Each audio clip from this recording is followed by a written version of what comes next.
All right. Once again, the SCM podcast right here, all sponsored by musiclifemagazine.net. Make sure you check out that website, musiclifemagazine.net. It's got interviews, it's got photos, it's got pretty much everything. It's global. It's all run by my friend Joel Knappen, musiclifemagazine.net. So interesting story before we get started with this next conversation. I went to see my friends in the band, the Ikes. They were playing in St. Catharines, Detour Night Club. And the funny thing is, the story ends with me never seeing the Ikes because I had to leave. But they had a couple of opening bands, one being Newport Electric from London, Ontario. I walked in, heard these great songs, great vocals, and so I decided to stick around. And the singer, who I'm on the phone with right now, decided to give me a CD. The only problem is, I will say, I don't have a CD player, but that's okay. I got to download some of the music that he sent me. John Couture, you say Couture, right? Yep. All right, from Newport Electric. Welcome, first of all. And by the way, great show that you guys did at Detour. I want to say that first and foremost. Oh, thank you. Appreciate it. So give me a background on your band. Maybe some of the people that listen to our show don't know much about you. You're from London. So how long's the band been around? And you've got one album out and working on a second right now? Yeah, so we've been around for about, 3.5 years now.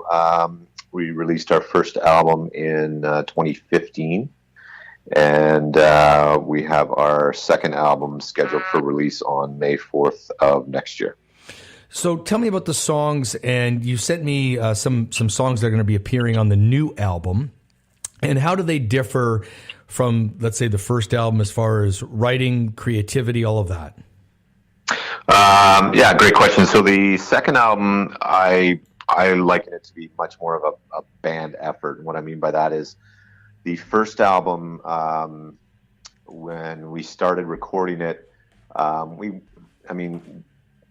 just don't think we were quite a band yet. Steve, our guitar player, had come in just after we actually started recording. So all of the bass tracks had already been recorded, and then he was sort of coming in sort of partway through.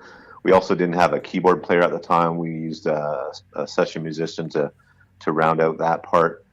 Whereas this album is all these songs started. I wrote the songs, but then the band took them and ran with them, and we've been playing them for 2+ years now. So by the time we got into the studio to record, it was we weren't working out arrangements or anything like that anymore. It was the band had them down tight. So just much more of a full band sound and effort. And I just think it sounds great. I'm very proud of the first album, but the second album I think is a giant leap forward.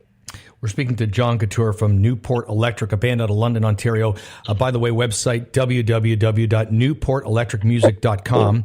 You can check them out there. So a couple other questions I have for you. You're releasing this on CD and vinyl, right? So the interesting part about that is obviously vinyl's making a huge comeback, and I'm a huge vinyl fan to begin with. Interesting, though, how many people are just going digital and not going with CDs. And I started the conversation today with that, right? That I don't even have anything to play it on. What has been your feedback as far as, how you're going to release it? You getting a lot of requests for CDs still? Is it just you feel like maybe it's something that's a necessary evil today? You still have to have them? Yeah, it's definitely a conversation we had. Being an indie band, of course, resources are always tight. So we're trying to figure out how to allocate them best. And CDs are sort of a necessary evil in the sense that you do definitely want to get your music out to radio stations and stuff across the country. And CDs are still sort of the preferred method that they like to see. They like to receive a physical copy of the CD so they can have it in their library and have usually a 1 or 2 page bio sheet that goes with it so that their DJs know sort of who we are and before they, start playing it live on air. So, because there's that, and also at gigs, it's just easy for somebody to slap down $10 and grab a disc. So right, for sure. We're just trying to make our music as accessible as possible. So, whatever format anybody wants it in, we will deliver. Now, what is the plan for Newport Electric come 2018 and maybe even beyond that as your long-term goals? Are you looking for to get on a Canadian tour to go across the country? Do you want to sign to a record label? Do you like being an indie band? You want money, I know. All of the above. We're all in our 40s. We don't have any false illusions of grandeur here. We love what we do, and we certainly take it seriously. On the same token, we all have families and mouths to feed. So being in an indie band is not always the best way to financially care for your family. So we have to take all that into consideration. Of course, if fame and success came knocking, we would certainly open the door. But for now, anyways, the plan is to focus on the local area and the surrounding area and see where it takes us from there. I want to talk about you and your vocals. When I met you and I said so many of the songs sounded like Gord Downie. Remember, I don't know, it just resonated with me. And maybe who are some of your influences? Who do you think you sound like? And what do you listen to today as well? Well, I was very surprised and humbled to hear you say that, because I think Gord Downie is a fantastic lyricist and singer, and I don't personally see the connection there in terms of sounding like him. However, I do like to place an emphasis on lyrics. I think you can have a very, very good song with not great lyrics, but if you can sort of up the ante and get great lyrics with it, then all of a sudden that good song becomes a great song. And certainly Gord Downie was a master at that. One of the greatest rock lyricists of all time, in my opinion. Who do I listen to personally? Like my biggest influences would be the 60s and 70s stuff, like Beatles, Stones, Bob Dylan, Neil Young, Springsteen, all the British Invasion stuff, blues stuff. Love listening to old blues music, and so yeah, there's too many to mention, but a ton of great artists out there that have certainly influenced me, not only in terms of vocalization, but in terms of writing songs and guitar playing and all that, the whole thing. How did you as well hook up with the Ikes? Now, they came up there to play. Is that what happened? And then you came down to St. Catharines? I can't remember the story. We played a gig on I think it was a Wednesday night at the Horseshoe Tavern in Toronto. Oh, in Toronto, okay. And I can't remember how we got that gig. I think Steve, our guitar player, set that up. And they just said, hey, you'll be playing with a band called the Ikes. And we're like, okay, cool. We don't care. We're just playing the Horseshoe. This is fun. Yay. We don't care who we're playing with. Yeah. So we get out there and we meet these guys, and they tell us it's their first gig. And we're like, okay, this is cool. And man, they just blew us away. We were like, wow, these guys are fantastic. Yeah, they got a lot of talent, that band, for sure. Oh, they're easily the best band we've ever shared a stage with. And we played with a lot of bands. And so after the show, we were like, man, you guys are great. And they said the same thing about us. And so, and our music fit very well together. And that's always something that's really important for us.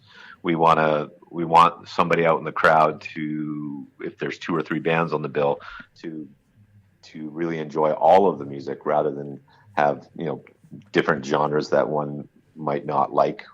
So it's really important to blend well with who we're playing with.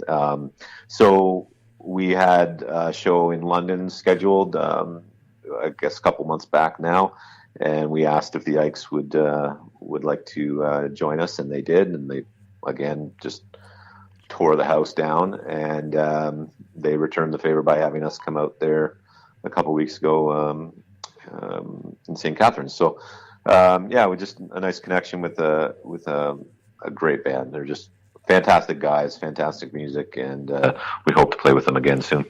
One other question. So when you played a few weeks back, you played Shake Your Blues, Mary Wake Up, and you sent me the unmastered copy. I really dig the tune, and I take it you wrote it, and maybe give us a little bit of the background behind that particular song.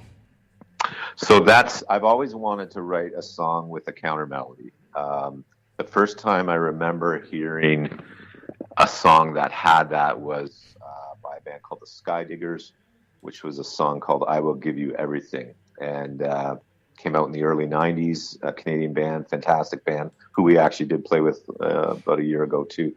And just, I remember seeing that video and going, wow, this is just amazing. And I really loved the ending of the song where they had 3 different vocal parts going at the same time. And I always thought, oh man, I'd love to write a song like that. And, but you can't force, well, I can anyways. I can't force myself to write something. It just has to sort of happen naturally. And one day I was just messing around with a little bit different tuning on a guitar and came up with this little very simple riff. And sometimes the coolest songs have the least amount of chords. I think having 3 chords is a stretch on this song. It's just pretty simple, but it's very catchy. Oh my God. I played it over and over and over on the weekend. I did. I was doing something in my living room and I was like, I don't know. There's just something about it. It's very catchy. Well, I appreciate that. Yeah, it's definitely one of my favorites on the album. I really like, I write all the songs on an acoustic guitar, and sometimes I'll finish writing a song going, okay, I don't know how, I just can't hear drums, or I can't hear a piano or an electric guitar on this or whatever. And then we'll be jamming with the band, and next thing you know, 20 minutes later, it's a full-out rock song. And I always shake my head going, how did they just do that? This sounds awesome. But that's the great thing about being in a band, is that, especially these guys, they just know.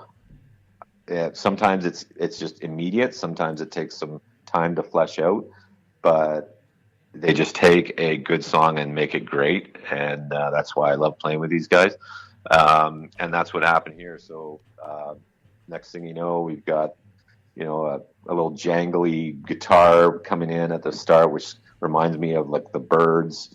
Then we've got this sort of breakdown in the middle that kind of reminds me of the Who with the windmill kind of chords, Townsend windmill type thing going on. And it's just, I don't know, it's just got that cool 60s kind of vibe to it.